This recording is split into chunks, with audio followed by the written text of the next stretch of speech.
thought of Martha Stewart as the perfect blueprint of a housewife, but I just watched the new Netflix documentary about her. Turns out she's a rich, horny felon, just like the rest of us. Isn't that cool? Eater just wrote this article listing the juiciest details from the doc.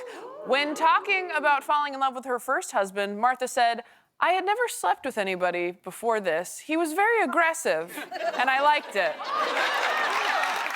Martha, I thought you were all about piping perfect little icing flowers onto cakes. I didn't know your cake was also getting piped down.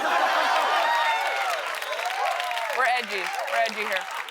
I mean, next time I see one of those ads online that say beautiful billionaire cougars in your area, I'm gonna click on it. I'm gonna go for it. I didn't know those angels were real. Her first marriage, unfortunately, did not end well. Here's a clip of her talking about their issues. If you're married and you think you're happily married and your husband starts to cheat on you, he's a piece of and look at him as a piece of get out of it. Get out of that marriage. But I couldn't do that. Couldn't walk away. Didn't you have an affair early on in the relationship or when you were yeah, but I don't think Andy ever knew about that. He did say he knew about it. He did? Yes, you would confess to him. Oh. He says he didn't stray from the marriage until you told him you had already strayed. Oh, that's not true. I don't think. But what happened? You had an affair? I had a very brief affair with a very attractive Irish man. Didn't you have an affair? That's different. Mine was hot. Like, what was I supposed to do? He had an accent. I didn't do it to him, I did it for me. It's different, it's empowering.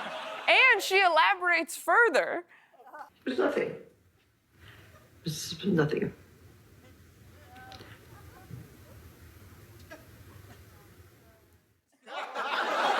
Well, that was not convincing at all. If you ask someone a question about their affair and they do this, they're having a sex flashback. That's what that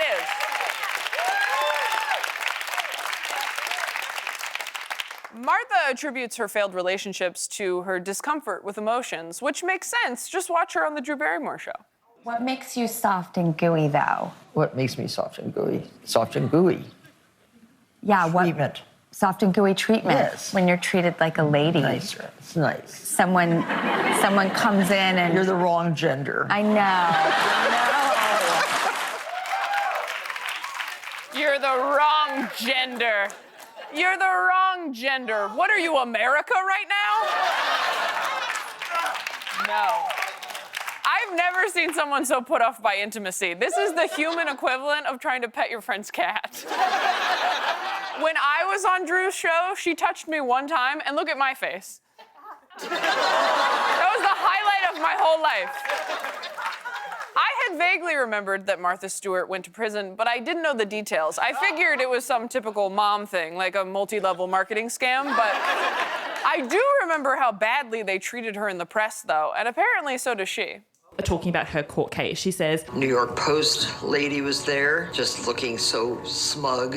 She had written horrible things during the entire trial. But she's dead now, thank goodness. And she doesn't have to, nobody has to put up with that crap that she was writing all the time. The journalist in question is called Andrea Pacer, and spoiler alert, she's not dead. She wrote a piece for New York Times and said, "I'm alive, bitch."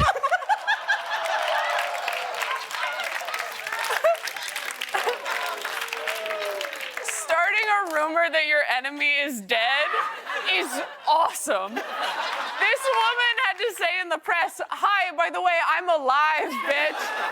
Leave it to Martha Stewart to create the first ever Netflix true crime documentary that brings a woman back from the dead. The doc showed that Martha was accused of insider trading, and get this, the person in charge of the investigation was James Comey. If you don't remember him, he's the guy who also led the Hillary Clinton emails case. Yeah, this guy is targeting successful blonde businesswomen harder than Lululemon. I mean, if he wants to catch one so bad, he shouldn't work at the FBI. He should just go be a mall cop at Nordstrom's. I swear they all are. Obviously, Martha did make the most of her prison time. This is one of the most beautiful, if I do say so myself, creches, minus the hut. But this beautiful bunch of figurines I actually made when I was at Alderson. She made a nativity scene out of ceramics in jail.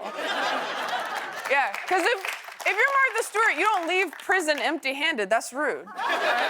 She's like, what else was I supposed to do in there? Feel remorse? Of course I made a baby Jesus. She doesn't have to worry about prison anymore, though, especially now that Matt Gaetz is Attorney General. Because, as we all know, he doesn't pay attention to women over 18.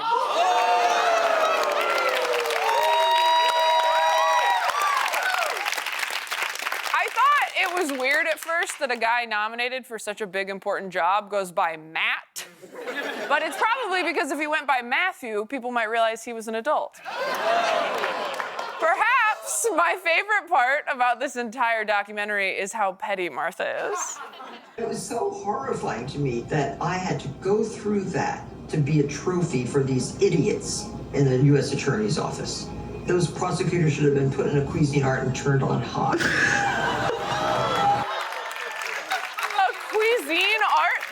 She's being so Martha Stewart even about saying we should kill them.